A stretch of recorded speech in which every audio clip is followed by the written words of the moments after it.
All right. Hey, everybody. How's it going, everybody? It is the night before the AP Lang exam. So I figured I would hop on and just answer some questions here on YouTube and TikTok. So earlier tonight, I went live with Tim Freitas from the Garden of English, and we answered several questions over there. But I figured I would hop on and just answer some more kind of like rapid fire questions if people have them. So if you are preparing for the AP Lang exam tomorrow, feel free to ask any questions that you have in the chat. Thank you so much for the love over there on TikTok. So yeah, just let me know what y'all are worried about for tomorrow.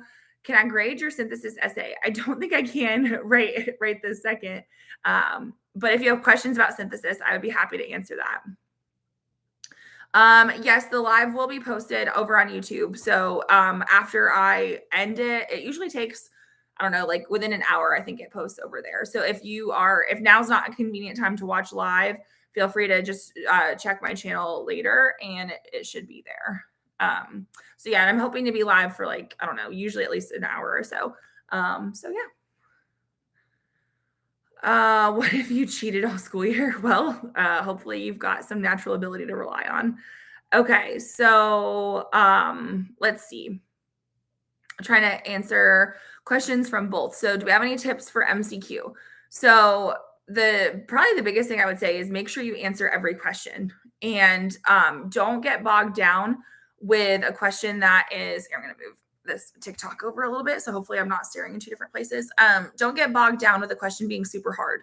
Oftentimes, supposedly, from what my students have told me, a really hard passage sometimes means that the questions themselves are easier, but you don't want to spend like 3 minutes answering one question. So make sure that you are pacing yourself correctly. Remember that you're going to have 2 reading passages. So those are passages 1 and 2. They're going to be nonfiction. We don't really know what time period or anything like that, but it's nonfiction. And I would say for those, it's really important that you you're probably going to spend about 15 minutes per passage on those. Probably no more than 17 minutes per passage because you got to read the passage and answer the questions. And for those, they're going to ask you comprehension questions. So I think there's like these little, like they're little triangles or something, like almost like arrows.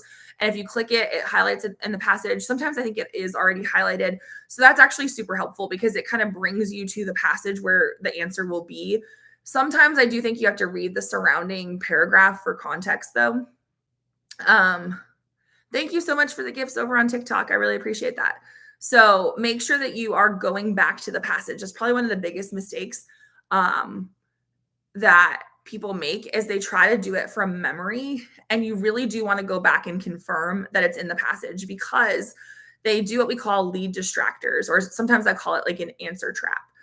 And basically what this means is, have you ever taken multiple choice and you get it down to like 2 answers and you're like, okay, they're both kind of similar?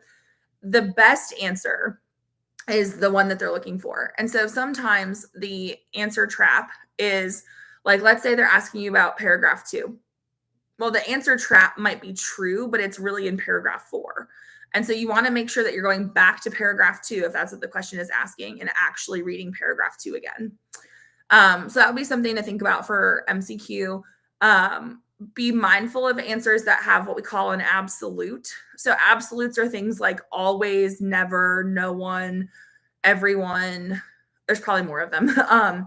But those are a red flag because if someone says like, oh, it's always this. Well, if you can think of one counterexample, you can prove them wrong. So if an answer choice has very extreme language, I would be a little bit hesitant of that too.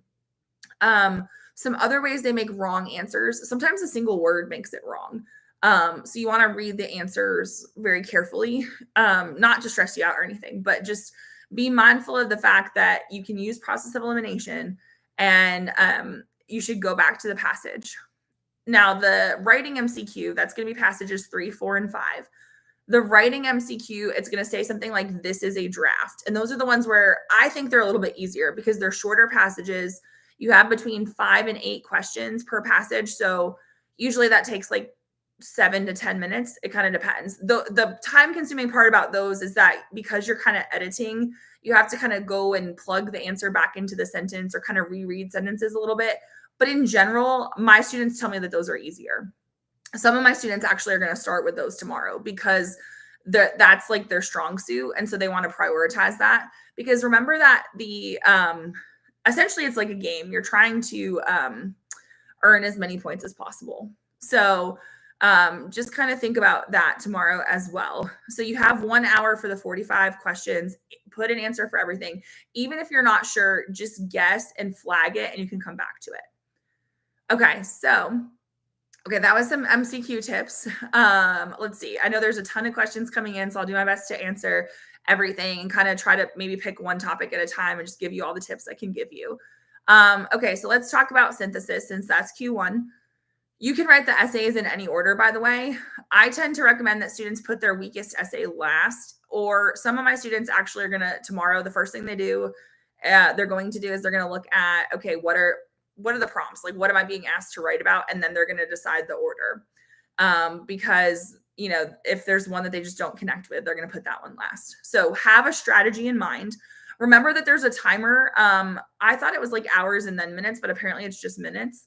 If anyone can confirm that, if you've taken an AP test, let me know. But for synthesis, you have to include 3 sources. And so it really truly helps if you cite them. I have some videos on this if you need examples, but I prefer my students, instead of saying according to source A, I prefer that they say the original source's credentials. So let's say the source is like a research study. So according to a 2019 study from Pew Research, that sounds better than saying according to source A. And then you can put the source in parentheses at the end of the sentence. And that makes it easier for your reader as well. So please cite your synthesis sources. Remember that when they say 3, it's 3 different sources. So you can cite the same source more than once, but it still counts as one source. And unfortunately, if you don't have 3 sources, it really hurts your score. So that's just something to be mindful of. Okay, so I see a lot of questions coming in about rhetorical. I want to talk about synthesis first, and then I'll get to rhetorical. So for synthesis, you can have a short intro, you need a thesis. There are 2 types of synthesis prompts. One is the more common one that I've seen is they'll ask about the role or the value of something. However, they could also ask about the factors, like what factors do they need to consider? So make sure that you understand what you are being actually asked about. Like, you need to know this is my prompt. And then in addition to your thesis, you can write either 2 or 3 body paragraphs. A lot of my students do 2, but 3 is fine. You do not need a counter argument. It's not mandatory. But if you want to include one, go for it. You also do not need a conclusion. But again, if you have time, go for it. To develop a good line of reasoning, you want to make sure that you have good transitions. So good topic sentences, good transitions, like cause and effect language within your body paragraphs. Thank you for the love on TikTok, by the way, and YouTube. So words like consequently, therefore, however, all those transition words that you've probably been using in your essays for years, those really do help. And you can also use transitional phrases too. It doesn't have to be a single word, but that really does help your essay read better. So for synthesis, someone asked about sophistication. I do have a video on my YouTube channel that I think it was about a week ago that I posted. If you search for Coach Hall Writes Synthesis Sophistication, it should come up. And in that video, I give some different strategies that I see my students using that would warrant sophistication. So if you want those tips, I feel like that video, because it provides examples and it's got slides and stuff, I feel like that video would be way better than me trying to explain it here. So I promise I do have some of those tips in videos as well. So synthesis, make sure you have those 3 sources. If the topic is something that you're like not familiar with, that's okay. Look at the sources and figure out what you think is most convincing. If it is a topic that you have some familiarity with, then I would, before you even start reading the sources, I would just kind of ask yourself, okay, what do I know about this? Like last year, the prompt was, one of them was about food trucks. So when I gave my students that prompt, oh, thank you. I said to them, okay, before we even read the sources, what do we know about food trucks? And we talked about how basically in our little town, there's a food truck court, and they talked about some of the issues that some of the food trucks were having. They're actually getting food truck food tomorrow after the exam. I'm buying them hibachi. So I don't have very many students. I only have 2 classes. So basically, we talked about like what we knew about it, and then as we were reading the sources, it was like, okay, this is something that we experience here in Arkansas with food trucks, but then the source is telling us it happens in New Orleans too. And then that way it could lead to a more sophisticated essay because you're making connections. But you don't have to have outside knowledge of the topic. If you do and you can include it, great. Just make sure that you don't lose sight of the fact that you need those 3 sources. Yes, I'm from Arkansas. Sometimes the accent creeps in. I was actually born in Connecticut, but I've been living in Arkansas for almost 20 years now. So, yep, I teach in Arkansas. So anyway, those are some tips for synthesis. We covered MCQ. I can circle back to some of these topics, but I know some people are waiting. Yes, hibachi. They're getting hibachi food tomorrow. They got to choose between steak or chicken, and the place was super generous, and they said they would donate an egg roll for each student. So they earned it though. They had to. I set an ACT goal for them, and they had to reach that goal, and then that's why they're getting the hibachi. So anyway, I know some teachers do different prizes. If your teacher gives you a little goodie bag tomorrow or something, please thank them because I know a lot of teachers are working really hard to get everybody ready. Okay, so for rhetorical, I know there have been a lot of questions about that. So for rhetorical, remember that you're going to be looking for rhetorical choices. So really quickly, because I know a lot of students ask, a rhetorical choice is something that the writer does. So we accept devices, we accept strategies, we accept choices. So basically, I prefer that students use strong verbs. So instead of saying repetition, like uses repetition, it sounds better if you say repeats. Instead of saying uses an anecdote, you could say recalls a time when. I do have some videos on my channel, a few of them actually, about some of the common choices. So if you are struggling with those, or if you want like a list of the more common ones, I do have videos about that. I do not think you need to memorize a bunch of really fancy sounding ones. I think the most common ones that I see students writing about are like repetition, comparison, contrast, anecdotes and examples. Sometimes facts and statistics, those aren't as common because of like speeches and stuff. They don't tend to do that, but in theory they could be in there. Word choice is in everything. But remember with word choice, you have to put some kind of descriptor in front of it. Because if you just say diction, which means word choice, then you're just saying the writer uses words. So you'd want to say like patriotic diction or nostalgic diction or matter of fact diction. So put some kind of descriptor in front of that. Diction creates tone, so you can incorporate that as well. So those are some of the more common ones. So you want to analyze the passage chronologically. I tell my students to look for shifts. So matter of fact diction is when you're like really straightforward. Like just really not bold, but like really concrete about things. And so I tell my students to divide the passage into like either 2 or 3 sections, whichever one makes the most sense. And so that way they can say, okay, the writer begins by, and then they pick a choice that they think is important in the beginning. The writer continues by, and the writer concludes by. And they, most of my students honestly do 2 body paragraphs, some do 3. But if you analyze chronologically, you're following the speaker's line of reasoning. And so it makes it a little bit easier for you to go through the passage as well. So you do want to put the choices, in my opinion, you should put the choices in your thesis statement because it makes it easier for you to know what you're talking about. It makes it obvious to your reader. If you were writing a 20-page paper for college, you would not list every single main idea, but this is not a 20-page paper. So put those rhetorical choices in your thesis if you need to make it really clear what you're going to talk about, and then talk about them in order. So whatever choice you say is like the beginning, toward the beginning, like that should be first in your thesis, and whatever the first thing is in your thesis, that's body paragraph 1. It just makes it easier to follow. Now, for rhetorical choices, you need to connect it to either the message, argument, or purpose. Your prompt is going to say one of the 3. So all passages have a purpose. Purpose is essentially the goal, like why they're writing it. So it could be to inspire, to honor, any of those things. So you want to be specific. They may or may not tell you what the purpose is. If they do, it's usually kind of surface level. So it's okay to kind of dig deeper and use synonyms. Like if they say the purpose of honoring so and so, you can use the word honor. You can use the word commemorate, pay tribute. So you can use other words too. That's fine. So you could be asked about purpose.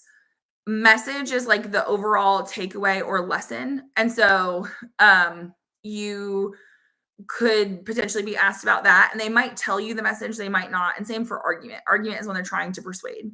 So you want to identify what you're being asked to connect to. And I have found as an AP reader, if you connect to, let's say it's message. If they ask you about message and you put the message in your topic sentence and you connect to it at least once in your body paragraph and then your concluding sentence and you keep reminding us, hey, this is the message, it tends to help your score. Obviously, there's a point where it's kind of overkill, but I've seen so many essays where the student just said empty phrasing, like, oh, this helps them prove their message.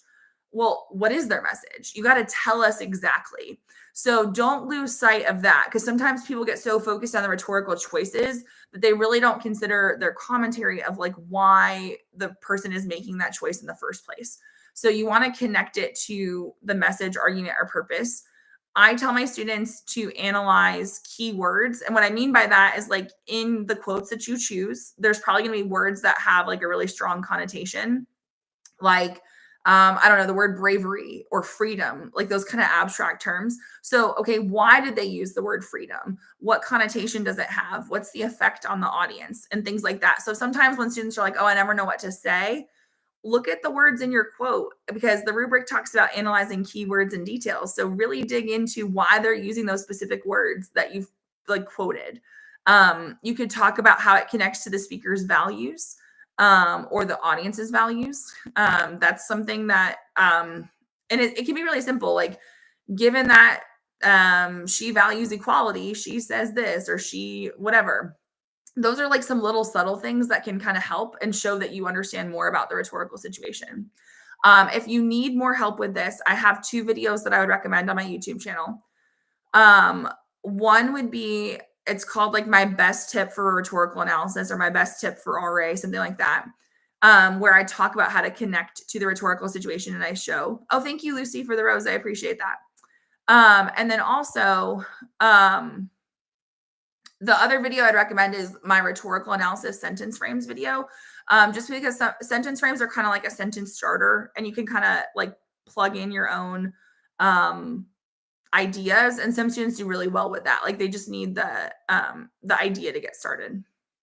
So those are some tips for rhetorical. I'm going to pause just for a second because I have been talking for a minute, and I'm going to see if there's rhetorical questions in here before I move on, because I don't want to skip anybody's stuff. If you have specific questions for rhetorical, feel free to put those in the chat now. And if you have questions about synthesis or argument, if you could just hold off for a second so I can make sure that I answer the rhetorical ones, that would really help.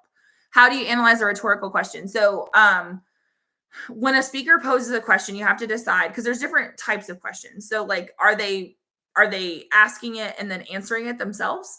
Because then they don't want the audience to think about it too much. They want to tell them the answer. If they do leave it very open-ended, there's usually an implied answer. And so why are they posing that question? What conclusion do they want the audience to make? That kind of thing. I feel like questions are hard to analyze it's hard to write a whole body paragraph about a rhetorical question unless there's multiple questions in the passage. So I'm not saying you can't do it. I'm just saying that it sometimes is a little bit harder. How do we improve the topic sentence? I tell my students that I like to see the what and the why. So the what is the choice. Make it clear which choice you're talking about. And then the why would be either connecting to message, argument, or purpose. So I do have some sentence frames for that as well. I think I have a video on topic sentences, actually. And I'm not trying to just deflect all the questions by being oh, I have a video about it. But I know that your time is valuable and you might have certain questions you want answered, and the videos might be more helpful to you. Loaded diction. I don't know that it's when, well, it can mean a couple different things. It's if the phrase has a double meaning or a double entendre or something. I don't know that I've ever seen a student write about that for something that the College Board has provided. I've seen them use other terms instead. let's see. So let me check YouTube real quick, really quickly. So yeah, you can annotate the passages, like you should be able to like highlight the passages. You'll also get a piece of scratch paper. That might be more helpful for maybe the argument essay. I don't know. I feel like I would use it more for that. But actually, no, you could write it on, I've planned on paper with rhetorical. So use what's provided for you for sure. Um, what does it mean when a teacher says to focus on a shift of tone? Okay, so a lot of passages, not all, but a lot of passages have a shift.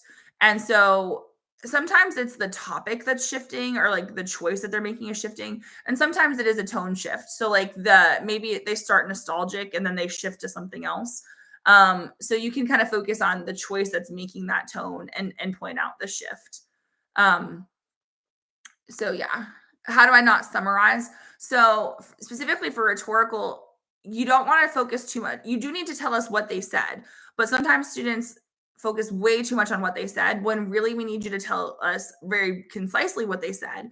But more importantly, why did they say it? Why did they make that choice for that audience on that occasion? The why is so much more important. And so if you're struggling with that, then use the word because. That tip goes for all essays, but use the word because. And you can still use transition words in rhetorical. So I've seen students use the word here, like as if they're referring to a quote. Here, so and so says this. Consequently, there's a few others that work well for rhetorical, but those transitions help. For the thesis, I have a couple like sentence frames that I give my students, but it's basically like in so and so's, and then you gotta, is it a speech? Is it is a letter? What is it? Like, let's say it's a speech. So in so and so's speech to blah blah blah, he or she does, and then it's like choice one and choice two in order to, and then you say the message, argument, or purpose. The thesis doesn't have to be complicated. For commentary, besides the word because, there's other verbs that can be helpful. So think synonyms of shows. And this applies to all essays as well, but shows is kind of a weaker verb. So I prefer to see things like, let's see, like it highlights, illustrates, reveals, demonstrates, those kinds of things. IB, English, and AP sometimes are similar, so I wouldn't count yourself out just yet. If you have time for a conclusion, go for it. For rhetorical, the strategy that my students like the best is if they have time, I tell them to ask themselves like one of two questions because usually one is more relevant than the other depending on the prompt. The one that I think is most versatile is how is this message or this argument relevant to today? And you might be thinking, okay, why would you ask that for rhetorical? Well, it's helping you get broader context. So let's say that the passage is all about, it's from, I don't know, 1997, and it's all about perseverance. So you've been analyzing how this writer is making choices to convey the message of perseverance. In your conclusion, instead of just summarizing all the points you've just made in your like 4-paragraph essay, you can say, although so-and-so gave the speech in 1997, her message about perseverance rings true today. And then you can kind of talk about why. And that is actually kind of a nice way to end the essay. The other question that you can ask yourself is, what is the historical impact of this text? And that's the one where like it's kind of hit or miss, because like some passages might not have like an obvious like goal or an obvious historical context, but some of them it does work really well. So those are just some things to consider as well. The passages are going to be between, usually they say like 600 to 800 words. So the longest one I've seen is the Madeline Albright one. That one like went on like a whole column on the second page. It was super long. Sorry, I'm trying to figure out. There's YouTube's trying to tell me to set a goal for something. So anyway, so any other questions about rhetorical? For someone asked about like logos, ethos, and pathos. So logos, ethos, and pathos.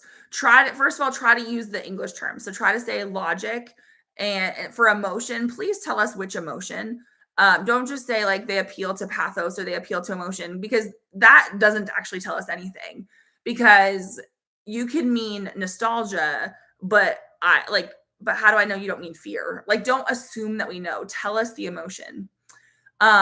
It's better, in my opinion, to focus on the choice that's creating the appeal as opposed to the appeal itself. So instead of writing a whole paragraph about logos, ask yourself, okay, how do I know it's logical? Are they giving examples? Are they giving facts? Like, and then that's what you focus on. So you could say, like, so and so logically asserts that, or they present facts. By presenting these facts, they create a logical argument that. So you can throw the word logical in there, but you don't have to have a whole paragraph about logos. Focus on like the choice that's making the appeal. So for emotion, a lot of times writers create that sense of emotion through like detail. In nonfiction, we tend to call it detail and not imagery, but they're kind of the same thing. So you want to focus on like their word choice or their detail. What are they doing to create that emotion? So if you read something and you're like, oh, they're appealing to patriotism. Okay, well, how do you know? Well, it's probably through their word choice. So just little tips like that. So I'm not saying you can't write about logos, ethos, and pathos, but there's a way to do it well, I guess I should say. There's a preferred way to do it. Okay, let's see. So my students tend to do 2 body paragraphs. 3 is also fine. I tend to emphasize quality over quantity. You also want to make sure you're on track to finish all your essays. So if you run out of time, you do not need a conclusion. Is it nice to have one? Sure. But if you are running out of time, the conclusion is the first thing that I think you should potentially omit. Just because it it can help with sophistication, but it's not guaranteed. And so the conclusion is for any of the essays, the conclusion is not mandatory. And honestly, quite frankly, a lot of my students really only started writing their conclusions pretty recently. For most of the year, they didn't quite pace to get there. So don't stress about the conclusion. Let's see. So if you're struggling to identify rhetorical choices, then I would say, first of all, remember that a rhetorical choice is what they're doing. So even if you use words like acknowledges, justifies, presents, those count as rhetorical choices as well. So if you don't know like the fancy word for it or something, just describe what's happening. That's totally fine. All right. Oh, thank you for the roses on TikTok. I appreciate that. Okay, let's see. Any other rhetorical ones? Can you use a rhetorical device instead of a choice? Yes. We do prefer like the choices tend to be verbs, and so we do prefer that. But you can use a device. Like we don't take points off for that. Like you can use a device, a choice, a strategy. How do you write an open thesis? It's actually really hard, and honestly, the vast majority of the essays I read are closed thesis. So, an open thesis is more kind of like it's just more broad, but I don't know, I've seen it backfire. So if you have not been writing open thesis statements all year, don't try it tomorrow. Just do a closed thesis. It's totally fine. Thank you very much for the support on TikTok. Oh, a closed thesis just means that you like state your main ideas in your thesis. So it's like, the speaker presents this or juxtaposes this in order to, and it's like, okay, that's going to be choice 1 and choice 2. So most people write a closed thesis. The reason why some teachers don't like it is because they feel like it's very formulaic and a little bit juvenile. My counter to that, though, is that I was an English major. I didn't start writing open thesis statements until I was writing longer papers in college. This is a 40-minute timed essay. A closed thesis helps you stay on track. So if you use any of the sentence framed or like templates that like from my channel or from Tim with the Garden of English, we tend to show a closed thesis. Thank you for the love on TikTok. What's the easiest way for the complexity point? So for rhetorical, I see students earning it for broader context the most. I would say the vivid and persuasive style is kind of second. And the one that I see the least is is for like analyzing complexity and tension. And I think it's just because honestly, maybe we just don't focus on it as much, or maybe not all passages lend itself to that. But the broader context one, if you know any outside knowledge about the time period or the person and you can bring that in, or if you just really analyze the rhetorical situation from what you have provided, that's the way that my students tend to earn it the most. I have been working with them on style. So if you're trying to go for style, you can make rhetorical choices. So if you can repeat something in a meaningful way, or if you can use detail in a meaningful way, it's kind of hard to do that for rhetorical analysis, but I've seen it happen. Advanced punctuation, like using colons and dashes effectively, like not only correctly, but to add meaning, that can be really helpful. Also, just precise language, adjectives and adverbs. I notice a lot of students don't tend to use those in their writing as much. So that can help your style as well. Let's see. Sorry, the questions are coming in kind of quickly, so I'm trying to see if I have any more for rhetorical. You want more commentary than evidence. How many paragraphs per essay? 2 or 3, whichever is best for you. Yeah, so we chatted about MCQ a little while ago, so I'll go back to that in a second. I was trying to answer any questions people had about rhetorical before I move on to argument, and then I'll go back. So I don't really feel comfortable teaching an open thesis for RA right now. If you haven't been doing it all year, now's not the time to try. Just do what you've been doing all year. The thesis point is very easy to earn, so it's really not worth stressing over. If you do want to see some templates, I do have some templates in videos. If you search for Coach Hall writes, sorry, I can't talk, rhetorical analysis thesis, I do have some there. So the sophistication point, we just talked about some ways to earn it. So it's your style or broader context or analyzing the complexity. So, or tension. So if there's like speaker audience tension or like historical tension, that can be something that you could lean into as well. All right, let's see. Is it better to do devices or appeals? Probably I would probably pick devices over appeals, but they kind of sometimes work in tandem.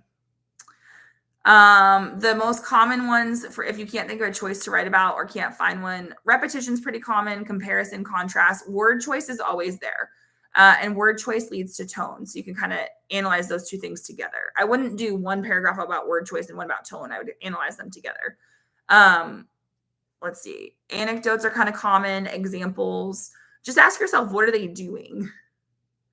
I have several videos on my channel too for rhetorical. That's kind of my specialty. So if you need support with that, I have lots of videos about that. I tend to teach my students to do 2 pieces of evidence per body paragraph. That's not a rule. It's just that I feel like it leads them to write a more well-developed essay. Could you use Fortnite as evidence? Yeah, probably for a Q3, I suppose. I don't know what the prompt would be, but if it fits, go for it. How do I use my time wisely? Definitely keep track of your time and when you want to be able to move on. Short intros help, 2 body paragraphs or 3, whichever you can manage. I would say planning your essays up front does help with your timing. It's going to sound counterintuitive, but if you plan your essays in advance and really think about, okay, here's my thesis, here's the evidence I want to use, here's what I want to say, then you can write it more quickly. So the students who don't plan sometimes get stuck because then they like get writer's block halfway through. So for pathos, that's emotion. You want to focus on like which emotion and maybe how it's created, like through detail. Ethos is usually, if it's like credibility, you usually see a lot of like first person pronouns. For the RA intro, I do think it's helpful that you specify the rhetorical situation. Now, you can do that in just your thesis by kind of plugging it in. If you know more information about the person or the time period, it can kind of help if you include that. But you don't need a super long intro by any means. But sometimes when people start with a thesis and they're like, speaker does this and this, to me, it feels really jarring. Like, we don't like take off points for it because we don't take off points for anything. We reward you for what you do well. But would I rather have an essay that's like, during the age of blah, blah, blah, people did this. And then in their speech, so and so, like, I would rather have that than just being like, boom, this person does this and this. So do try to ease into it a tiny bit. Let's see. We talked about MCQs earlier, so I'll circle back to that in a little bit. For all those who are saying that you are a little nervous in the chat, don't worry, it's not over yet. You've got time. And honestly, if it feels hard tomorrow and you're like, this is a super difficult prompt, just know that other people are probably struggling too. And then like it all works out in the end. So even the prompts in past years where students were like, oh, I hated that one, usually the average score has still been okay. So just kind of think about that. There's not really a way to address a counter argument or rhetorical. That really applies more to synthesis and argument. Types of diction. So you could just any kind of descriptor. Is it patriotic? Is it nostalgic? Is it matter of fact? Meaning like, are they like being really direct? Is it sympathetic? So just any kind of descriptor. You can put personal experience in synthesis and argument. It's really not appropriate for rhetorical. I've only seen a student do it well once, and it was in their conclusion. So I would not do that. Yes, I can shout out Ms. Perez. Thank you so much. So shout out to Ms. Perez. I'm sure that she is an amazing AP Lang teacher.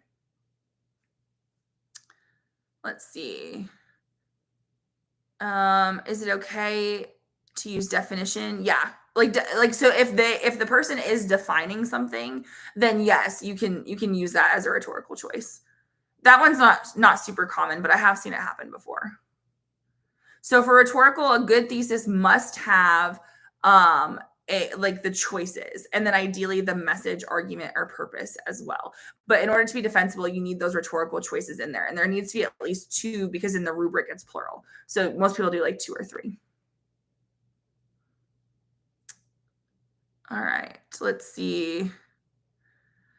All right, we'll do a couple teacher shout outs. Mr. Kirk, Ms. Obeda. Sorry if I'm saying some of these teachers wrong, names wrong. Ms. Vaughn. I think it said Ms. It went too fast. Ms. Potter. Ms. Yanel. Ms. Polanco. We'll do some teacher shout outs later too. Mr. Herrera, Ms. Crabtree, Mr. Valentine, Ms. Morton, Dr. Anderson. Okay, nice. I'm trying to see if I recognize any of these names.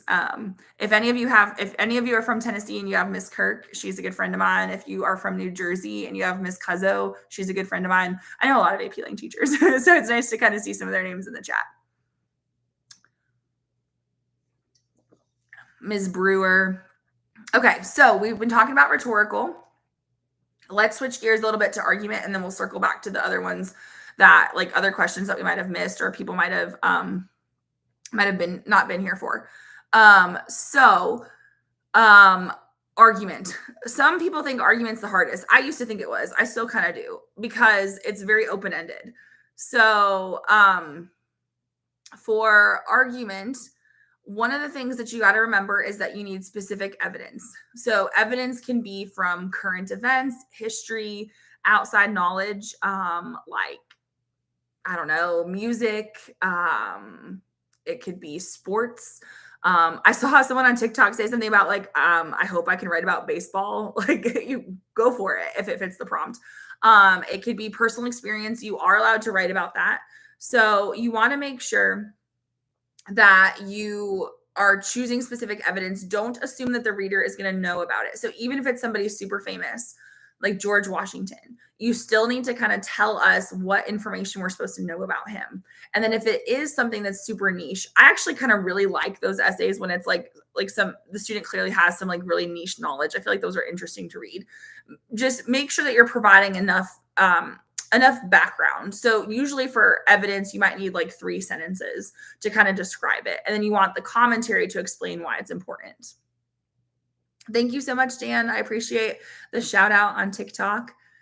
So chores is a good strategy. So chores, if you're not familiar with it, it's like current events, history, outside knowledge, reading, experience, and science.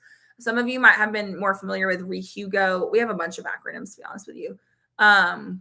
So yes, that can be really helpful. You don't have to do that though. The other way you could do it is like, okay, so for the student who was like, I really hope I could write about baseball, that's a great way to to potentially reverse engineer it is basically say like, okay, here's my prompt. Can I write about baseball?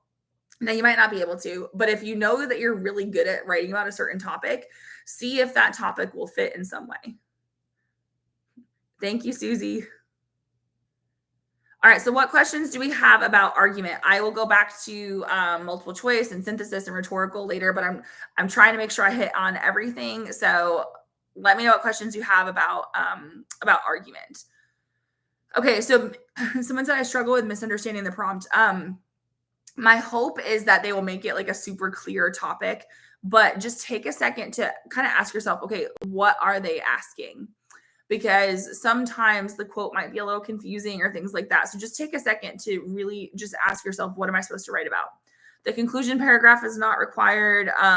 You can use, I don't know, I would say like as far as how many pieces of evidence, 1 to 2 per body paragraph. So if it's a really strong example, and it'll carry the paragraph, you can do 1. If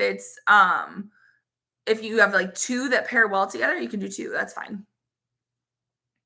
So total evidence would be probably between like 2 and 4 for most students. So to introduce the evidence, you want to think about like, what does the reader need to know? So you might need to give us like the person, if it's a person that you're talking about, like what are their credentials? Like, time period can be helpful. Like what do we need to know about them? In order to do that.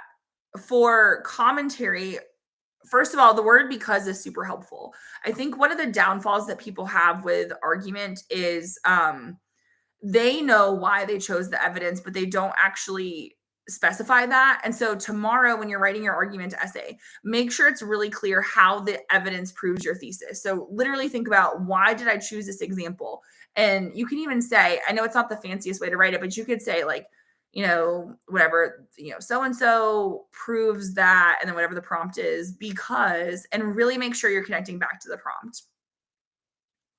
You can write a counter argument thesis. So that would be the type that it's like, although this, ultimately this.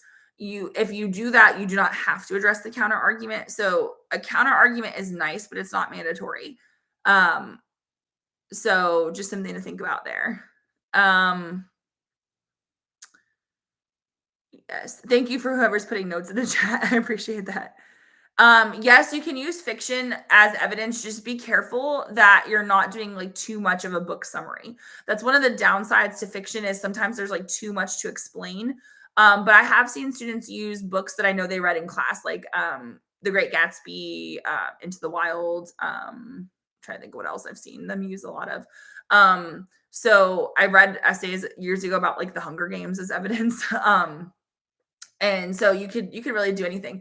So you can write about fiction. Just, I would acknowledge that it's fiction. Like I would even say, like, even though this is a fictitious example, it speaks to the larger concept of, and like think about it kind of thematically, like why the book you chose makes sense. I think that could help.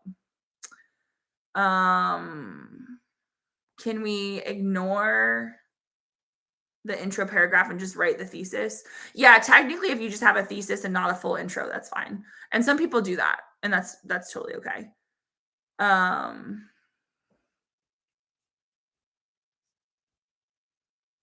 Let's see. If the reader isn't familiar with your evidence and you're trying to be concise, it still might take you like 2 or 3 sentences, and that's okay. So one way to help make it concise is to use something called a positive phrases or non-restrictive clauses. That's when you put the extra info between commas. So if you said like Simone Biles, comma, the greatest female gymnast of all time, comma, then you finish your sentence, like you can weave it in that way, and that way you're still kind of sticking to about 3 sentences, and you're still telling the reader the extra information that they need to know. So that can be really helpful. Is the grading harsh? Not like, in my opinion, no. I mean, we use the rubric. And I think the rubric, if you understand how the rubric works, I feel like it's not really a checklist, but it does give you objectives of, these are the things I need to do to score points. But I don't think the grading is harsh. We actually, as AP readers, are told to reward you for what you do well. Is ChatGPT a good grader? It depends. I've tried it because I was curious, and I had to really kind of refine what I wanted it to focus on. So I wouldn't necessarily use it to score right now because I know there's a couple companies that are trying to develop AI for this. Um, what I would do if I were trying to use it is I would put the essay in and I would say like, you know, give me suggestions to help with the commentary or the line of reasoning or the style. And instead of asking it to score it, I would maybe use it in that way because I think it gives good suggestions sometimes for those things. But there have been times where I've asked it to score an essay just because I was curious if it would get it right, and it gave it like a perfect score, and it was not a 6 out of 6. So, but then I like I had to kind of tweak it and be like, okay, no, and then it ultimately got it there, but it was too much work. It wasn't worth it. The sophistication point for argument, I feel like that one's a little bit harder, but if you have a nuanced argument, which oftentimes can come through, addressing the counter argument well or qualifying your argument, so acknowledging that there might be limitations to things, that can help. Again, style can help as well.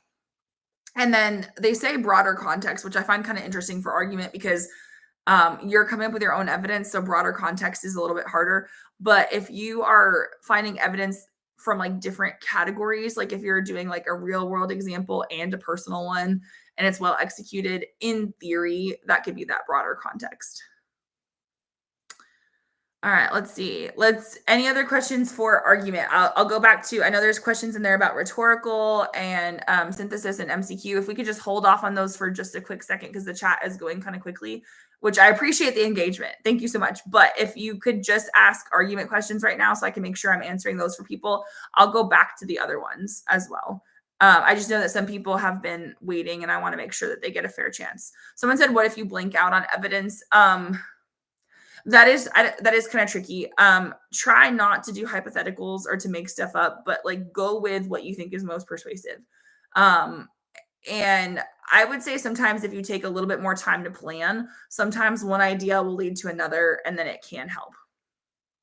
To get the full evidence points, really for any essay, you have to have all your body paragraphs have to be consistent. You have to have consistent evidence and commentary, and then that's what they look for. Thank you so much, Alex. Yeah, you can technically just use two examples, like one per body paragraph. A nuanced argument is when you're recognizing like the gray area, if you will, when you're recognizing that it's not always one thing or always the other, but that in certain circumstances it's this, or in other circumstances, like just kind of realizing um that there's qualifications, if you will. All right, let's see. Someone asked about can you tell like can you make rhetorical choices in an argument? Yes, like you can.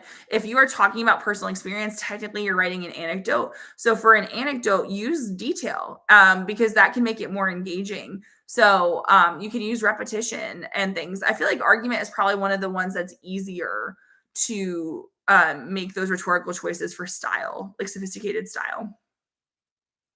It's not bad if you only use personal experience. I do like to see a little bit of variety, but some prompts, that's the best way to answer it. And it could still be a good essay. So yeah, it's okay. Let's see.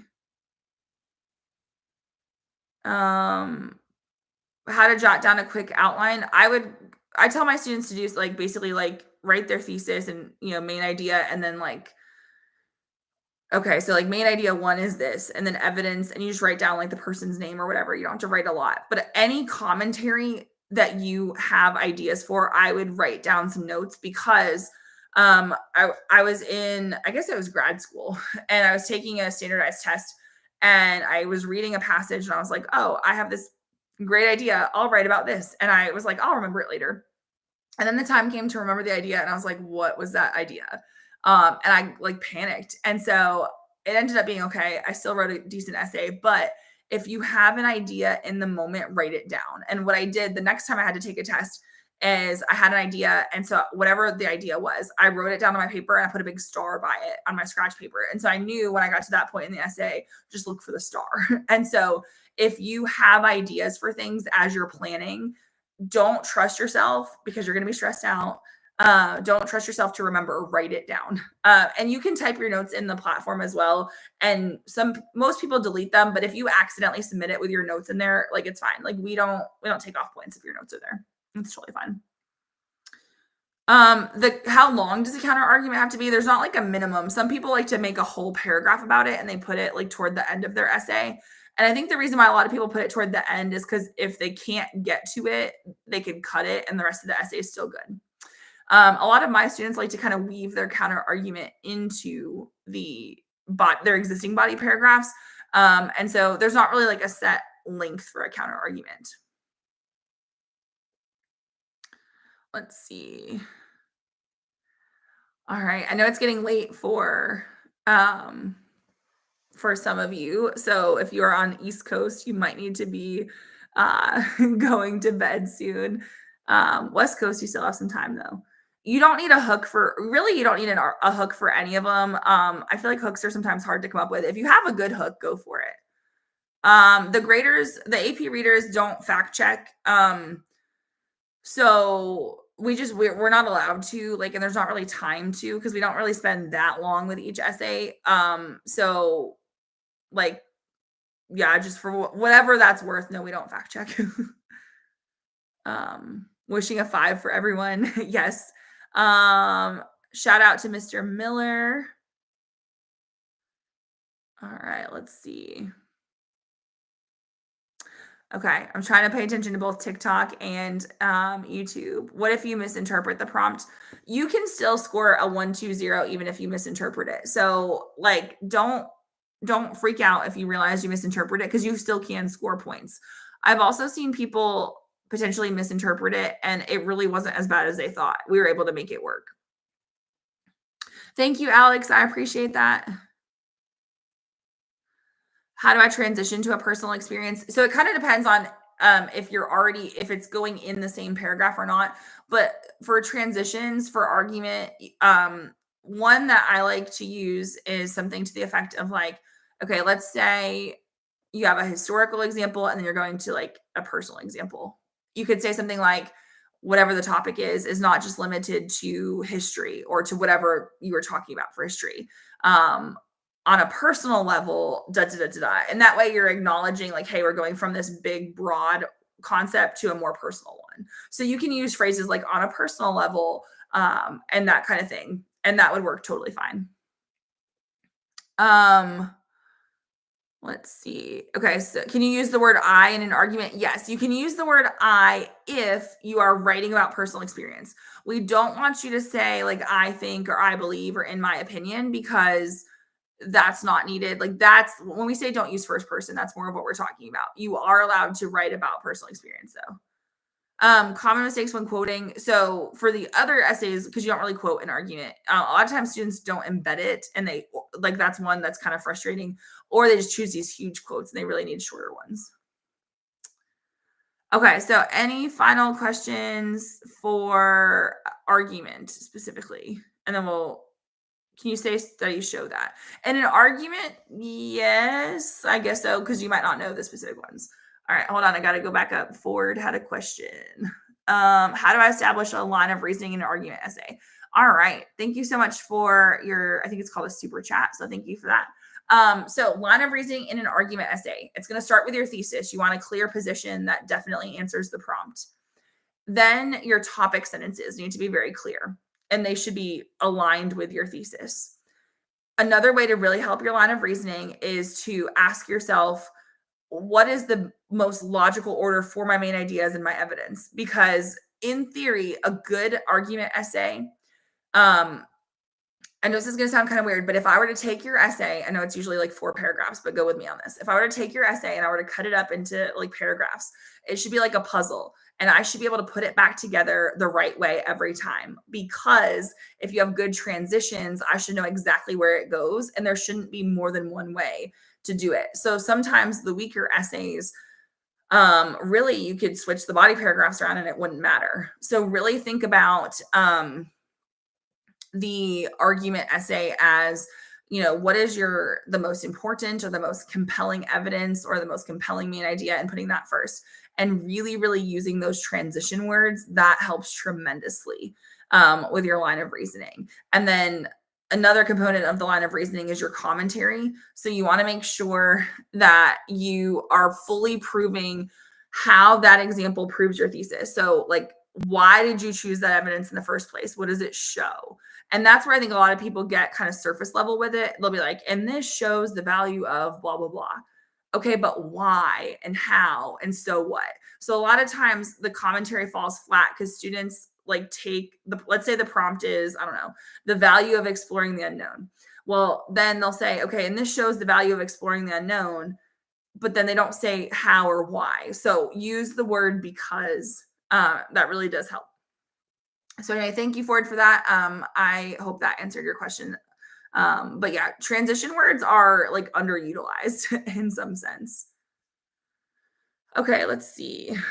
So good transition words would be consequently, if you're showing like cause and effect. Even sort of simple ones like furthermore, if you're trying to continue on with an idea. However, if you're showing contrast, but also phrases like, oh, it's not just limited to this, it's also prevalent in this, or like this, also this. Ultimately can be a good transition word. I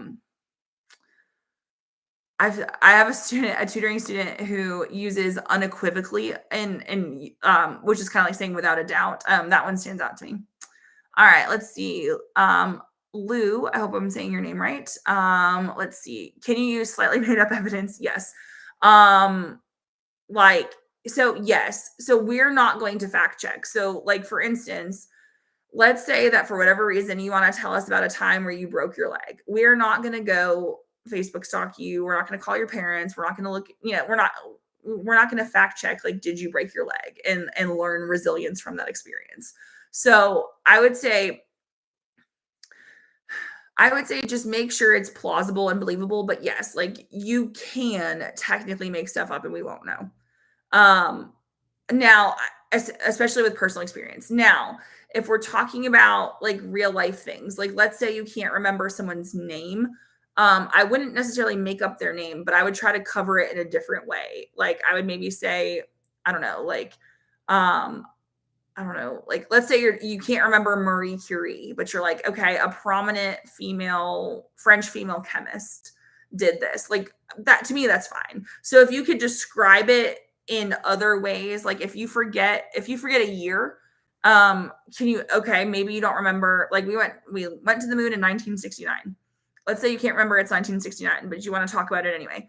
You could say in the late 1960s, and that would be fine. So there's kind of ways to work around some of the stuff if you're a little bit murky on the details. So yeah, hopefully that answers your question. But thank you for the super chat as well. If you only have one body paragraph, is it okay? You can technically score a 130 with a thesis in one body paragraph if the body paragraph's really good. But I would advise you to try to at least get like a second body paragraph if you can. Let's see. All right, so that was argument. Let me just double check and make sure there weren't any more. Oh, now there's a whole bunch coming in. Sorry. What's my prediction? Honestly, I don't know. Here's the thing is last year, the selfie prompt kind of threw me because I feel like they were trying to be trendy with that. And I think the people who wrote last year's exam, they write like a bunch of exams in a set and they don't know, like, it's not like they're like, oh, let's write the 2025 exam. They write a bunch of prompts and then somebody kind of figures out which ones go to which exam. But I noticed that the selfie prompt last year felt a little bit different. And so my thought is they might try to go with something kind of trendy like that, like kind of contemporary. The other thing, like when someone asked me what's the worst case scenario, a lot of the prompts in the past have been very much like kind of abstract philosophical concepts, exploring the unknown, using fear to persuade, that kind of thing. And there's this one prompt on AP Classroom where it's like something about like a cell phone ban. And so to me, that would be the one where students would be like, wait, what? But actually, those are sometimes more fun to answer. So I don't really have any predictions, but I'm kind of curious if they're going to try to make it something that's less abstract, or if they're going to, or maybe try to go with this like trendy trending idea. I don't know. I hope it's something about like, I don't know. They've done grit, they've done adversity, but I hope it's one of those like something like perseverance where like there's lots of like ideas to go with. That's what I hope for. What do I do if I get an old English prompt? Ugh, I hope they don't do that. Try your best to just kind of understand like, okay, this is what they're talking about and that kind of thing. But yeah, let's see. Okay, so I tried to answer several about argument. So I know some people were asking about MCQ. So that's what we started with. So we'll kind of circle back to that. So if you have specific questions for MCQ, let me know those in the chat. And then if you have questions about other stuff, we'll go through them all again. And also if a lot of these questions, there might be like videos too. If you're like, I'm tired of waiting, I got to go to bed. I might have a video on my channel for it. I appreciate your patience. I'm trying to answer as many questions as possible. So how to study for the MCQ. Unfortunately, there's not a lot of good resources out there. I like the questions in AP Classroom. I feel like those are the best option, but if your teacher has not unlocked them, it kind of doesn't help. But I would say if you have access to stuff in AP Classroom, go review the ones you answered incorrectly and look at what the right answer was and if it's set to do that. I always turn that setting on. And then like, so here's what the right answer is, and then go back and try to make sure you understand why. How much time for the reading, about 15 minutes per passage. For the writing MCQ, about 10. That's approximate, but that would fill up your hour. Okay. Should you read the whole passage? Yeah, I would say so, because I would be worried you would miss something, but you should definitely go back to the passage. When they're asking about like, oh, in paragraph 2, what rhetorical choice is it, or whatever, however they're going to phrase it. You should definitely go back to the passage to make sure that you remember it, because that's how people answer stuff incorrectly a lot of the time, is they try to go by memory, and you want to go back to the passage. So some words that you might need to know for MCQ tomorrow. And I can't promise these will be on there, but here we go. One might be exigence. So they could ask you like, what is the exigence of the passage? If you've never heard of exigence before, exigence is the kind of like the catalyst. It's why the writer is writing or the speaker is speaking. Another word that my students had a question with, and I don't know if this will be on there. There's not very many questions on AP Classroom about this, but basically it was a writing MCQ. And I think it was like the verb subordinate and then coordinate.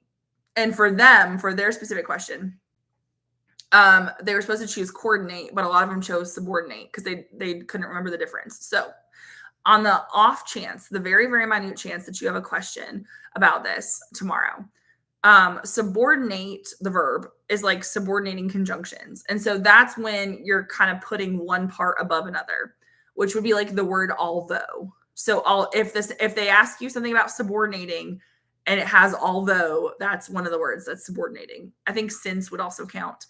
Now, the reason why for their AP line question on AP Classroom, the reason why they were supposed to choose coordinate is because the sentence that they were being asked about had the word and. And if you know the fanboys, for, and, nor, but, or, yet, so, the real name for them is coordinating conjunctions. So if it says coordinate, you're looking for one of the fanboys. And typically coordinating, they're trying to balance out the sentence. So anyway, thank you for sharing the live. So those are some words that could come up on the MCQ that you might not know. Remember that the verb underscore means to emphasize. Sometimes people misunderstand that one. A couple practice questions have had a tone word, ingratiating.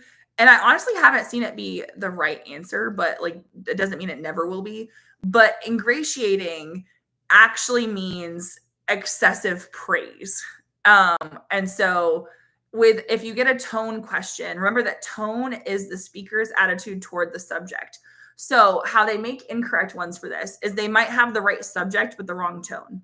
Like, let's say the speaker's being very condescending, but they're like, oh, like about, I don't know, zoos. Well, they might say, oh, the speaker's being very like complimentary about zoos. Well, that's wrong because so they could give you the wrong tone. Sometimes they'll give you the wrong subject. So just something to think about there with those tone questions. Let's see. My AP teacher kept saying they were different. I wonder what that's in reference to. What's the best way to structure rhetorical? All right, thanks for the super chat on YouTube. So if I'm not trying to solicit like super chats or anything, but if you are on YouTube and you ask a super chat, like one, I will answer it. So even if it's not the topic we're talking about. So let's see. So the best way to structure a rhetorical is you want to analyze chronologically. That's my best advice. So what are they doing in the beginning, middle, and end, or like first half, second half? Don't try not to jump around too much because you want to follow their line of reasoning. So you're going to need a thesis, at least 2, maybe 3 main ideas, depending on how many paragraphs you want to write. And then let's see, you had asked about commentary. How in-depth does the commentary have to be? Usually with rhetorical, I feel like students have to write more commentary than they realize. So some things that you could talk about in your commentary if you get stuck. One is make sure you're connecting to the message, argument, or purpose. Because a lot of times students do it, but they do it very superficially. So if you're just saying like, oh, he does this to get his point across, that's not specific enough commentary.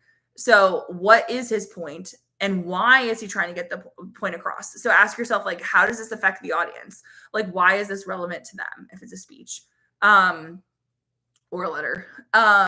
Also for commentary, you can kind of weave in the speaker's values because there's an AP standard about identifying the speaker and audience's values. So I have my students occasionally, like when it fits, they'll start a sentence with the phrase like, given that so-and-so values, and then like, let's say it's freedom. Given that so-and-so values freedom, and then you tell me like what he's doing kind of thing. So you can weave that in a little bit. Another tip for commentary is to analyze keywords and details. That's what it says on the rubric. And so one of the best ways that I have found for students to do this is look at the quote that you chose for rhetorical and for your evidence and see what words in that quote have a really strong connotation. So words like freedom or equality or persevere or something like that. There's got to be some word in the quote that has like a really positive or really negative connotation that's going to affect the audience, and kind of ask yourself, why did they choose this specific word? So you've got your quote, and then you could say like, by mentioning freedom, so-and-so does this, or the word freedom connotes this. Connotes is like connotation. And so there's ways to kind of develop your commentary more. Those are just some suggestions, by the way. So thank you, Brenton, for that question. Okay. Let's see what's going on TikTok here. Can I use I, we, and us in all 3 essays? I wouldn't do it in rhetorical. The other 2, there's kind of right and wrong ways. I would avoid you just because you makes it sound like you're directly addressing the reader. And a lot of times when students use the word you, they really just mean people in general. So instead of saying like, oh, you should do this, just say like people or society or individuals. Oh, you're welcome, Colin. And that usually reads better. Again, it's not something that you would lose points for, but it's one of those things that's just like better writing. Awesome. Thank you so much for the love over on TikTok. Okay, let's see. So I think we're back to MCQ. So let me see if there's any MCQ questions. Last minute study tips. Okay, random things that you should do tonight if you haven't already. If you have your school device, make sure that you have it charged. Make sure that you know your login information, because I know that some people, like some tests got not delayed, but like it took a long time for people to get the right stuff. Also set alarms. I know that sounds kind of cheesy, but I was watching a TikTok where this girl, I guess it was a test last week, she got there before like the 8 o'clock start time, but they still wouldn't let her in because they like, I don't know. So whatever time you were told to be at your testing location, set alarms. If you have a study buddy in the class or like a friend in the class, like make sure that you guys like agree to text each other, make sure the other one's up. I don't know, just little things. Leave early. Because traffic and all the things. I would say if you're trying to study tonight, obviously I have several videos on TikTok, YouTube that I think could be helpful if there's a specific thing that you want to study. I would also say it could be helpful to go and review some of your stronger essays or your most recent essays and look at, okay, what did I do well in this essay? Like, what are some of the tips that my teacher gave me that I applied, or some of the feedback that could be helpful? I would, if you haven't thought about it, I would make a little bit of a game plan tonight. So like, which essay do you want to start with potentially? Like, what's the order? Um, that kind of thing I think can be helpful. Some people like to get to the test and then look at the prompts and decide, and that's okay too. But you want to try to plan for the things that you can plan for, and kind of like limit those worst case scenarios, if you will. So those are the things that I would suggest. But yes, I appreciate you all, um, you know, coming onto the live and watching the videos and stuff. Let's see. Can you get a 5 with 4 total paragraphs? One, like a 5 out of 6? Yes. Yeah, that's fine. Yeah, you absolutely could. Can you use the break time to plan out your writing? So the break time, the 10-minute break, no, because basically like you have an hour for MCQ and then you have a 10-minute break, and that's when you can maybe eat a quick snack, drink some water, use the restroom, but like the test is like off. As in like you can't like see future questions. And then when you come back in and stuff restarts, then you get to see the FRQ. So yeah, like the 10-minute break is kind of like a pause. You can't use that time to plan ahead or anything. How many quotes per paragraph? Usually 2 is kind of standard. It could be I've seen 3. It just kind of depends. Yeah, if you're on the East Coast, you probably need to go to bed because I'm on Central Time and it's almost 11. But I will stay up like late, so don't worry about it. If you are on West Coast, you're probably still good. The stream is just gonna go until I get too tired, I guess. I don't know. Let's see. Does ethos count as ethos and pathos? Yeah, they technically are different. There's usually like other things that you could write about instead, but yeah, they're technically different. So they would count as 2 different devices. A strong intro. I wouldn't worry too much about a strong intro because a lot of times the intro doesn't really impact your score. But if you can write a hook, great, and have that context before your thesis, that can help. How much time should you spend on each essay? The College Board recommends 40 minutes. I feel like for most people that kind of works, but a lot of my students need like 45 on rhetorical, and then they can do argument in 35. So if you're trying to come up with your game plan, that would be something I would consider is how long do you need? If you have standard time, like no extra time or anything like that, you have 2 hours and 15 minutes. And my understanding is that the timer is just minutes. My students said that they thought it said hours and then minutes, but then someone today said it was only minutes. So I don't know. But I basically told my students, like, figure out your timestamps. Like if you know what order you're going to write your essays in, figure out how long like you intend to spend on each part and what the timer will say when like the clock will say when you need to move on, because no one's going to be cueing you to move on. And so my fear is that for some students who maybe aren't focusing on the timing, that they might spend too long on something. So I think it would help if you kind of plan, okay, I'm going to start with my synthesis. I'm going to spend 55 minutes on it. So that means that when the timer says this, I should be wrapping up. You can hide the timer as well if you want to. Any tips for writing faster? Honestly, the more you plan, I know it sounds weird, but if you plan better and are more thorough, you can usually write quicker because you have good ideas. So how do you build body paragraphs for synthesis? Try to create a conversation of sources. So you're going to have your topic sentence that tells your claim, evidence, commentary, concluding sentence, and good transitions in between. So think about like essentially, are there 2 sources that prove this point? And you could say like, likewise, or are you going to set them up for a contrast? That kind of thing can help. But for all essays, you want as much commentary as you can.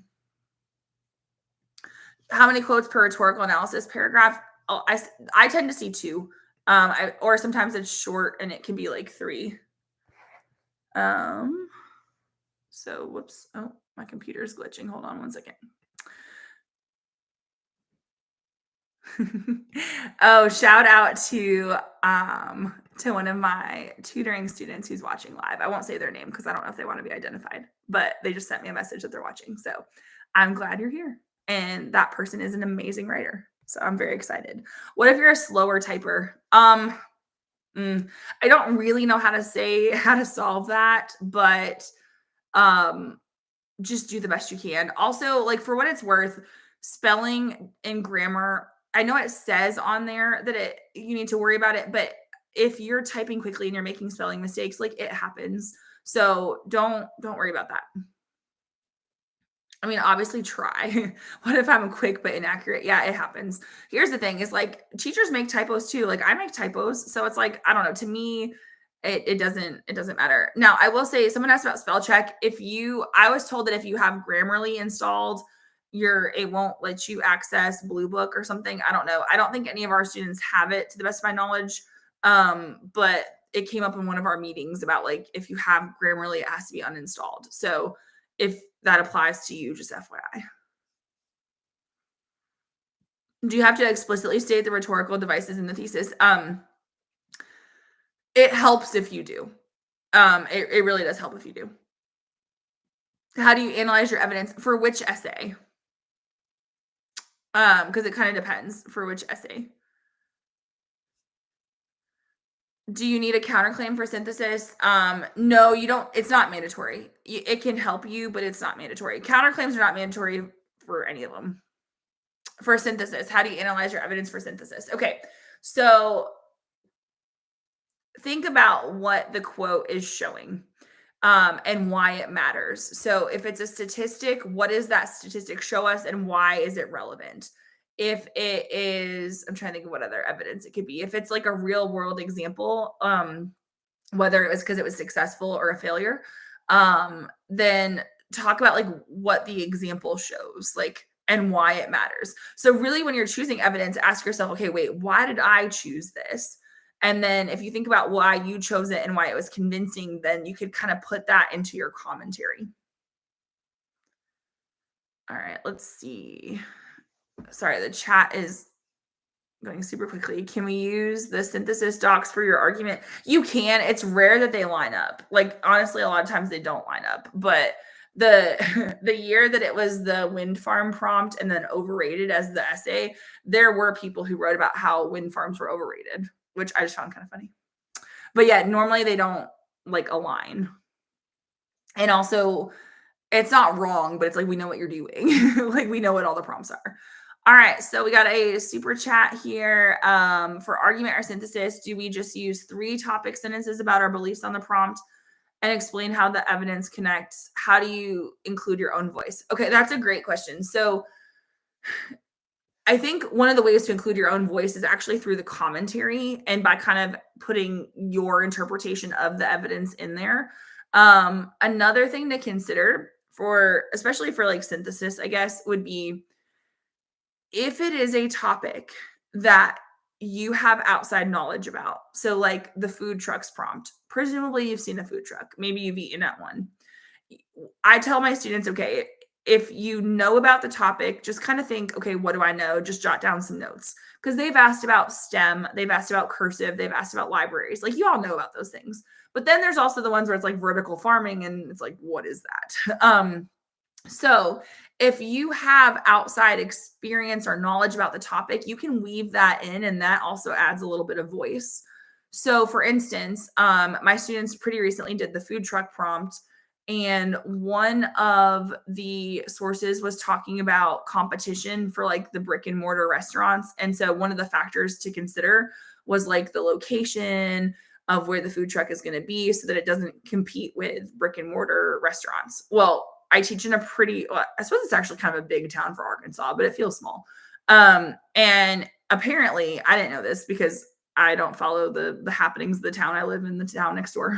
But apparently there was a local restaurant that was complaining about the food trucks because it was driving away their business. And so I had a student who cited the original source and then like talked about, this isn't just relevant to, I don't know, I think it was like New Orleans where the source was from. This isn't just something that happens in New Orleans. In our town of insert town here, Arkansas. And then they explained what happened. And so that was kind of like their own voice coming out as well, because they had that outside knowledge. So if the synthesis topic tomorrow is something that you have outside knowledge about, you can kind of weave that in for voice. Also, voice can come through being, I don't want to say opinionated, but and I don't want to say rant because that's not what I mean either, but you are allowed to put a little bit of personality in there. You don't necessarily want to say like I think or I believe, but if you are able to have a little bit of personality behind your words, that can work as well. So hopefully that answers your question. Thank you so much for the super chat. If you're looking for thesis stuff, I have videos on that. If you just search for Coach Hall Wrights thesis or like whichever essay it is, I have thesis videos for that as well. And I think for those, it might be better to watch the video or like, and even if you don't want to watch it and you just want to like pause it and like look at the slides, cool. But that way you can see a representation. All right. I hope you get a 5 in 8 hours from now. Oh my goodness, it is 8 hours from now. Okay, if you're on the East Coast, you probably need to go to bed. Should we start with a synthesis essay? A lot of people do just because it's the most time consuming. So you could potentially start with that one. It really doesn't matter which one you start with. The order doesn't matter as long as you get to them all. So play to your strengths. But a lot of people start with synthesis. And I think because of that, synthesis tends to have the highest average because more people are completing it. And so I don't know. I probably would start with it because I would want to get it over with. I just, for me personally, I wouldn't want it kind of like looming in the background. But I know of some students who are going to do it last, and that's okay. So it's whatever works for you. But yeah, most people do it first. The MCQ comes first. So when you get there tomorrow, your test will start at 8. I would get there at least 15 minutes early. If your teachers told you earlier than that, then listen to your teachers. We told our students get there by 7:45. And so I think there's some sort of like clerical stuff that you have to do, like some kind of like introductory stuff that's not part of the test, but it's like kind of just like housekeeping stuff. And then you do an hour for MCQ, and then you have a 10-minute break, and then you do 2 hours and 15 minutes for the FRQ. So your essay, if you start at 8, you should be done usually between 11:30 and 12. It just kind of depends on like if you actually start at 8 or if it's a little like, if it takes a little while longer. Let's see. Sorry, there was a super chat that came in, so let me answer that. Can you use relating outside examples for synthesis or rhetorical? Oh, okay. So the outside evidence, so I was speaking about it for synthesis, but here's what it would look like for rhetorical. If you are given a passage, like let's say you get a presidential speech and you know something about the time period or the person, you can include that outside knowledge. So let me give you an example. In 2020, they had several prompts. And one of the prompts was one of FDR's speeches. And one of my students that year got that one, and she was in APUSH, and she knew a ton of stuff. I think they actually might have read some FDR stuff in APUSH or something. So she was able to do a lot of like historical context and stuff about the rhetorical situation because she knew about it. And so she was able to kind of weave that into her intro and even into her body paragraphs. Things like, I don't really know. I don't want to show my ignorance about FDR. It's been a minute since I took a history class, but like something like, given that whatever was part of his platform, he says this, or, known as a candidate who blah, blah, blah, he values this. And so you can use that outside knowledge about the time period or the person. Now, last year's prompts, you probably didn't. Well, some of you might have known Simu Liu. I hope I'm saying his name correctly. But that outside knowledge might not have helped you. But the prompt, what like his passage was about, moving from, immigrating from China to Canada. And so you might have like outside knowledge about immigration, moving, things like that, that maybe would help. But for rhetorical analysis, we really want you to stay in the passage and analyze the choices that the writer is making to convey their message, achieve their purpose, or develop their argument. So while it is nice to know a little bit of outside knowledge, if you don't panic. All the info you need is on the passage. And so don't lose sight. Don't try to get fancy and lose sight of the task at hand. So hopefully that answered your question. Thank you so much for the super chat. You don't need hooks for your essays. If you can think of one. Oh, good. I'm glad it helped. If you can think of one, great, but don't stress about the hook. When I first started teaching, I because I had been told that we had to have hooks when I was in high school, I made my students do it, and then I had students kind of very gently be like, "It gives me writer's block," and then I realized like it doesn't matter if they have a hook, and so I just stopped requiring it. There are ways to kind of make a hook, but it's so not important to the overall essay. It's not worth stressing about. Tips for making a line of reasoning. I would say, thank you, Alex. I would say like a good thesis, like a clear position, good topic sentences, obviously good commentary, but transitions within and between paragraphs really help your line of reasoning. Really linking your ideas together to kind of guide your reader through the essay. It really truly does help. For your topic sentence, think what and why. So for rhetorical, the what would be a choice, the why would be the purpose. But for synthesis and argument, like it's kind of like, the what is sort of like the main idea. Let's see. Oh, we got a super chat. So let's hear from Emmy. How many quotes or examples do we need per body paragraph in Q2? In general, I see students doing 2. You can do more, especially if you're using like shorter little quotes, you can do more. But I would say like in general, I see students doing 2. Um, so like for instance, if it's repetition, if they've repeated it, then you've probably got at least 2 quotes there. If it's an anecdote, which is like a short story or like an example, not a short story, but like a kind of, or an example, there might only be 1 example or 1 anecdote, but you could pull from different parts of the anecdote. So even though there's only 1 of them, like 1 anecdote or 1 example, you could still choose evidence from different parts of that because usually the anecdote is multiple sentences. Sometimes authors do multiple examples. And so, like, I'm thinking of the Madeline Albright prompt where she gives like multiple global examples.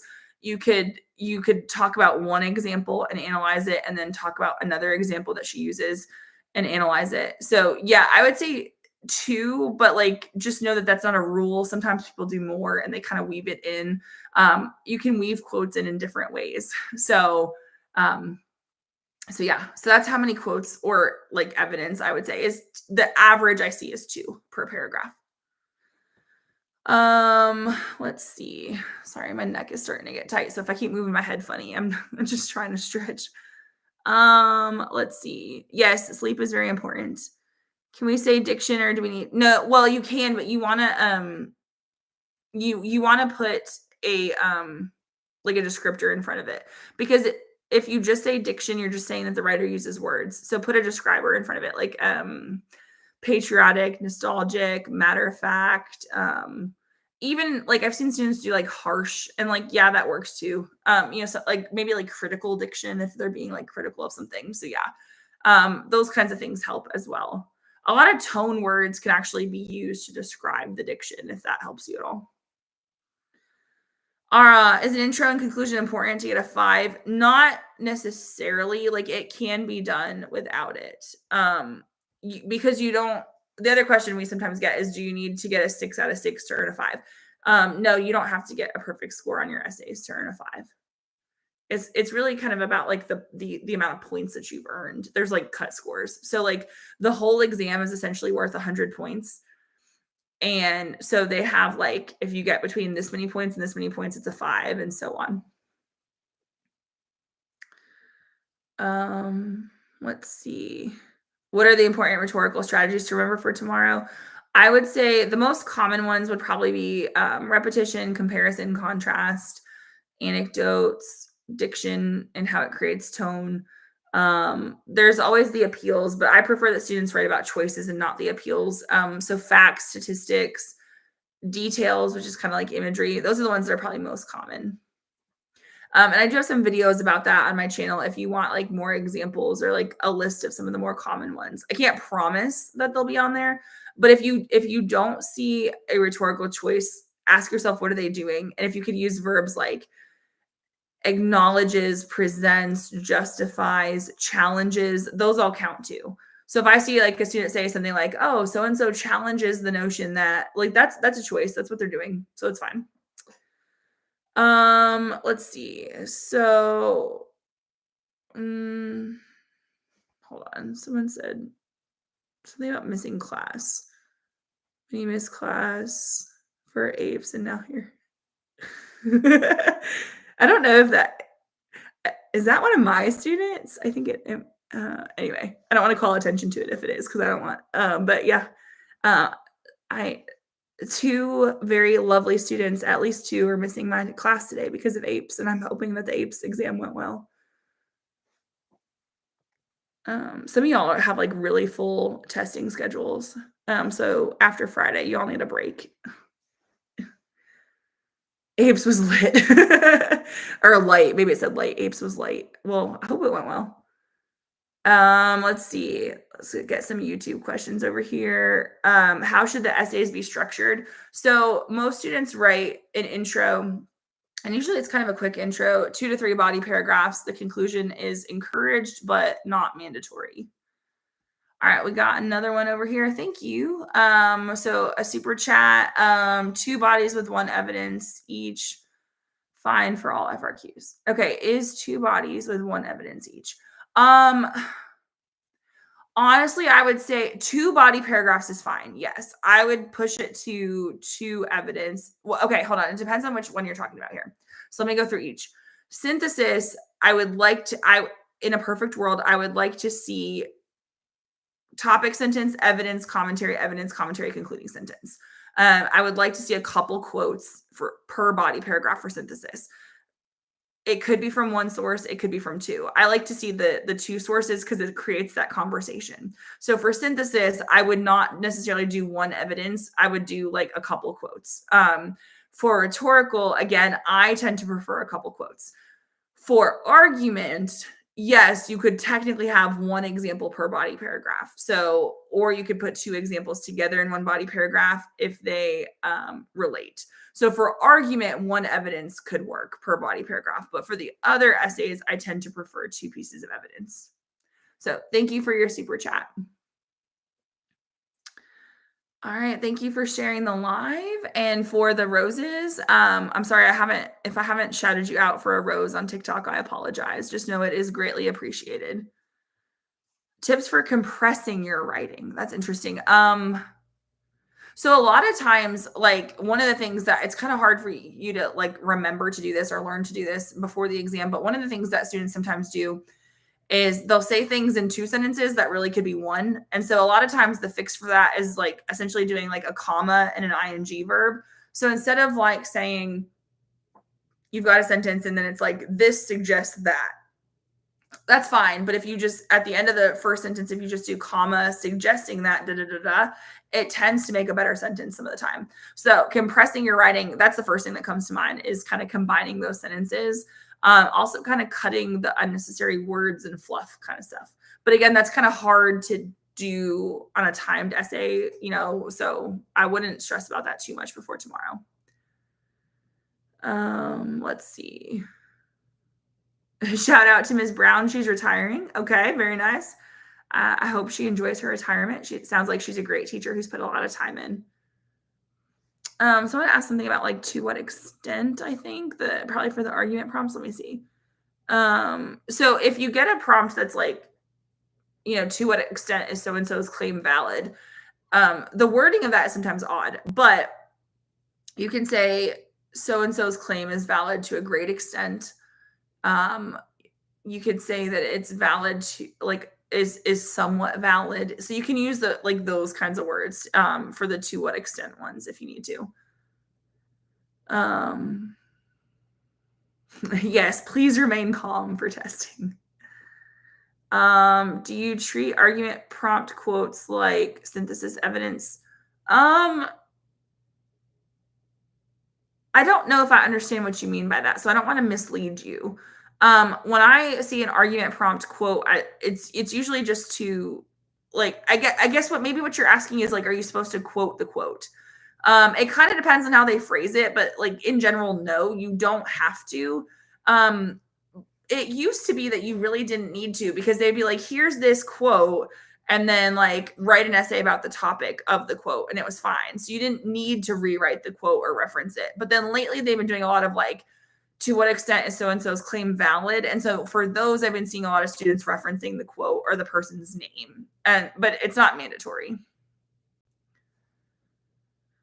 How do you structure an FRQ3 thesis? So a lot of students like a counter argument thesis, which is like, although this, ultimately this. So like, although exploring the unknown can be daunting, ultimately it's valuable because it leads to personal growth and innovation.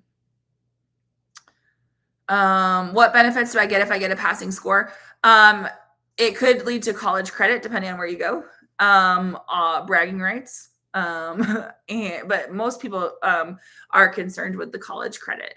I know some places give students, like either the school or the student, they get money for those qualifying scores. So I don't, but that's, again, like it kind of depends on where you live. Yeah, someone said I need to pass for bragging rights. You've been putting in a lot of work, so yeah, I would say it's worth bragging about. How broad can you? So for argument, like I don't. It kind of depends on what you mean by broad. We want specific evidence, as in like think proper nouns.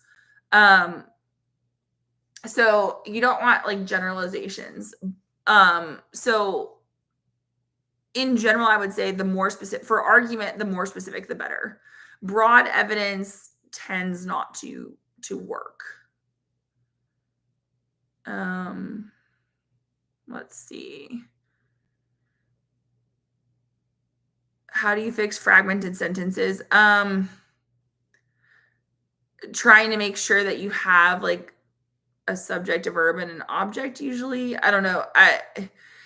I wouldn't stress about that before tomorrow, because if that's something that's kind of repeatedly happening, I would focus more on just, even if your sentences are fragmented, I would focus on like making sure that the ideas are good. What do I write in the commentary? Think of it as the because. So you can literally use the word because, but it's the why. So you want to explain why the evidence you chose is important. How does it prove your thesis? So it kind of depends on like which prompt we're talking about, but yeah, you want to explain like why it matters. So for synthesis, like if you chose a fact or something, what does it show us? Why is that important to like in the short term or long term for society, things like that. So it just kind of depends. I do have some videos on my channel about commentary. And I think the videos would probably explain it better than I could in a live. And so I'd encourage you to check those out. Let's see. Also, thank you to everyone who's answering each other's questions in the chat, just because obviously there's gonna be times where I miss stuff. For synthesis, is it okay if the first body paragraph has one and the second one has two? Yes, it's fine. Because you just need 3 sources. So if you did like 1 and then 2, or 2 and then 1, that's fine. And 3 is the minimum. You can do more, but you do not get like bonus points if you do all the sources. And they used to say it was 6 to 8 sources, but apparently it's really just going to be 6, which is good. A synthesis thesis is going to be a lot like an argument thesis. So you can be very like direct with it and be like, let's say it's the food truck one. When considering the regulations surrounding food trucks, cities need to consider this and this. That's a defensible thesis. It could be, for like the STEM prompt, a thesis could be something like, although STEM is a growing field and is incredibly important, ultimately STEM initiatives should not come at the cost of the humanities. That one's a more open-ended one, but you could still have like separate ideas there, and you could talk about the value of STEM, but also why the humanities are important. Is confusing antithesis and juxtaposition a big deal? I honestly, I don't think so, because they are kind of similar. Can you use fictional works? Yes, you can. Just make sure that you avoid, like, you need to have a little bit of plot summary, but it's not a book report. So make sure you kind of balance that out. And really, I would honestly I would say it's acknowledge that it is a fictitious example, but think like, so you could say, although it's a fictitious example, the book, blah, blah, blah, demonstrates this, and you could talk about why. And kind of think like what the theme is, or like the bigger issue. That usually helps with fiction. Okay, so it is 11:30 my time, so I'll answer a few more questions.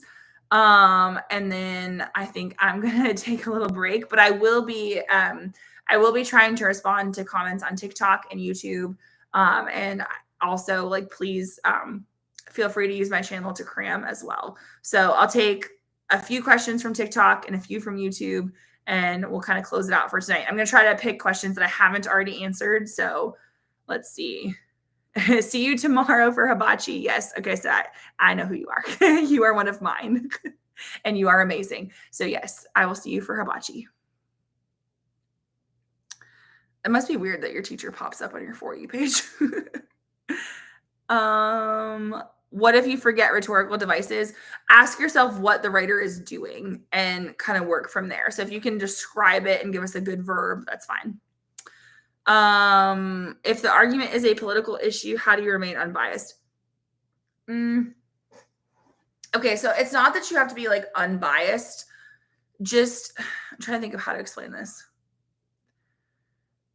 Make sure that if you delve into politics in your argument essay, that you are using facts. Now, I know that both sides have facts and opinions. Try not to make something inflammatory. Um, try like I don't know, it's hard. I'm trying to think of uh, if okay, there most AP readers are teachers. A lot of English teachers, they tend to lean politically in one direction. So not all though by any means. So try to be mindful of who your audience is, and go accordingly. We are supposed to be unbiased. We are not supposed to project our beliefs onto a student's paper. So it's not about whether I agree with a student's writing, like their argument, it's about how well they argued it. So I would say treat it maturely and open up a discourse. Don't turn it into a rant or a bashing session, which I think people do on social media all the time. So try to keep it professional and academic, but you can still talk about politics. Hopefully that made sense. I know what I want to say, but I can't articulate it because I don't like it's like not coming to me. So hopefully what I said made sense. Oh, someone said you should go. I don't know if they were talking to me or to somebody else, but I will answer a few more and then I will close out the live. My teacher said not to use Disney characters. Do you think the same? I've seen students do it and do it well, but there are certain things that teachers tend to like you to avoid, and like Disney's one of them. And it's just because it comes across as like a little bit juvenile, and there's usually like a better example. But like in a pinch, if that's all you've got, go for it. So I had a student write about Disney a few years ago for an in-class essay, and basically she wrote about it really, really well. But she was writing about, I think it was Tangled, maybe, for the Exploring the Unknown prompt. And so I remember, since I knew the student, I had their older sibling in class, and I knew that their older sibling had just moved out of state.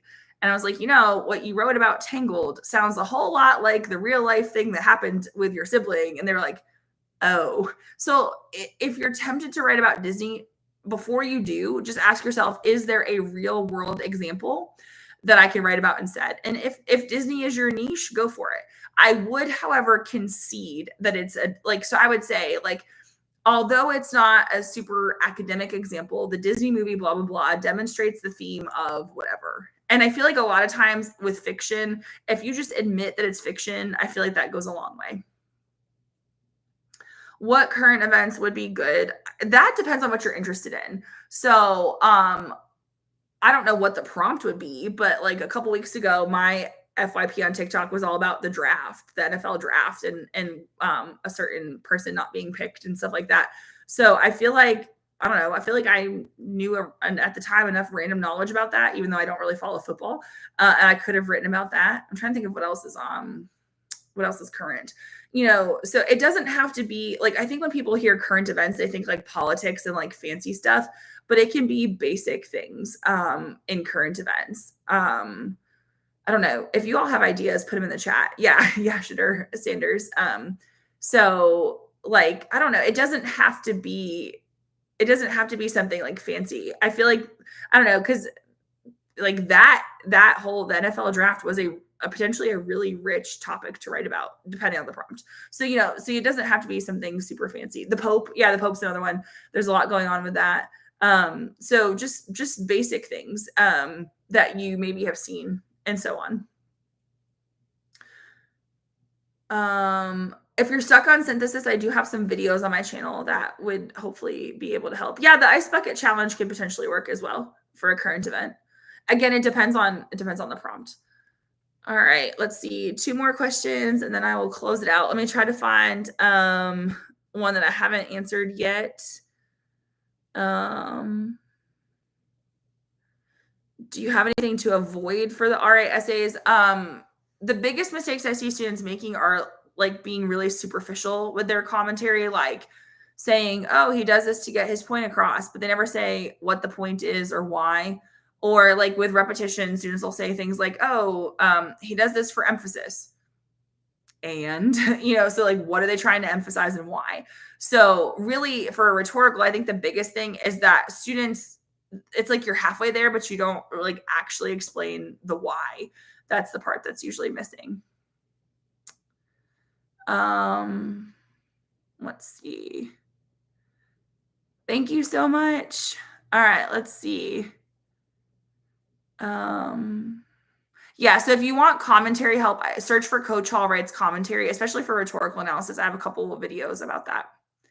Explaining the effect on the reader would count. Yes, absolutely. All right, one more from YouTube. Let's see if we can find one that I haven't answered yet. Is multiple choice easier this year due to the 4 choices only? In theory, yes, but with 5, they used to do I feel like there was always one answer choice that was kind of like a throwaway question or a throwaway answer rather, where it was just obviously wrong. Excuse me. And so I worry that that's the answer choice that they got rid of. I don't know how they really did all of that. But I have noticed a couple things in case anyone's curious. Number one, I've noticed that this year, I've given my students the same progress checks. It's just that they used to have 5 and now they have 4 answer choices. I've noticed that students are finishing more quickly. Not a ton, but I used to have a lot more students need the full hour for MCQ. And now I have fewer students who need the full hour. So in that sense, I think it is easier because you're not having to read as many answer choices. Like they took away 20% of the answer choices. So I think it is helping students be quicker. And that might make it easier. So in that sense, yes. But are the actual questions and answers easier? Not necessarily. It's just that there's less fluff. There's less extra stuff to deal with because 5 was admittedly very obnoxious. So anyway, yes, there's a timer on the exam. You can hide it if you want to, but I feel like most students just kind of leave it. All right. So anyway, thank you so much for tuning in. If you have additional questions, I will be checking comments like super early in the morning tomorrow and on TikTok and YouTube and trying to respond. If you happen to go on my page or my channel and somebody asks a question that you know the answer to, help them out. I would so appreciate that. And so thank you so much. I will be trying to post a couple more videos, and everything. Well, TikTok's not on YouTube, but so feel free to binge watch. I have playlists. I have like a Cram playlist. I have one for each of the FRQs and things like that. So I'm hoping that the resources I have are helpful. After the exam is over, please remember that you should not and cannot talk about the prompts. So please do not put that out there on public forums. Please don't, try to tell people what it was. They will release the prompts usually by Friday, usually 2 days later. So please don't talk about the exam after it happens. I wish you the best of luck, no matter how hard it might feel. Keep going and keep trying. Sorry, I'm not co-hosting with anyone on TikTok. We're about to end anyway. But also, your profile picture does not look like you're necessarily a student, so I'm not going to be accepting co-hosts right now. And yet you keep doing it. All right, so tomorrow, let me click the don't show for 10 minutes because we won't be here in 10 minutes. So tomorrow, just keep going, believe in yourself, trust the process. You've been studying throughout the year, and so just keep going. And I just want to say I'm proud of you, even though I don't know you, and I'm still proud of the effort that you've put in. So keep going and believe in yourselves. And I sincerely hope for the best for y'all tomorrow. So anyway, thank you so much. And also, as a side note, if you do find my content helpful and you know people taking AP Lang next year, I would love it if you would tag them in a video or just recommend them and just say, hey, the Coach Hall stuff helps. That would help me grow for next year as well. So anyway, thank you so much. Best of luck tomorrow. Get some sleep. Make sure your Chromebook is charged. Set those alarms and go rock that test tomorrow. Y'all deserve a good day. All right. Bye, everybody. Thank you. Bye, TikTok.